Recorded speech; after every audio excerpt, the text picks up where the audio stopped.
ఏలియాను విడిచిపెట్టని ఎలీషా ఏలియా దగ్గర నుంచెల్లి రెండంతలు అభిషేకాన్ని పొందుకొని అనేకులకు ఆశీర్వాదకరంగా, దీవెనకరంగా మార్చబడతా ఉంటాడు.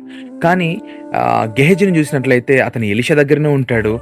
కానీ నయమాను పోగొట్టుకున్నటువంటి కుష్ఠరోగాన్ని సంపాదించుకొని శపించబడతా ఉంటాడు. కారణం ఏంటిదంటే దేవునికి నచ్చని పనులు చేశాడు. ఎలీషా శపించిన వెంటనే అతను శపించబడ్డాడు. ఎందుకు ఈ విషయాలు చెప్తున్నానంటే దేవుని మార్గంలో నడుస్తున్నటువంటి మనము యథార్థంగా ఉండడానికి ఇష్టపడాలి.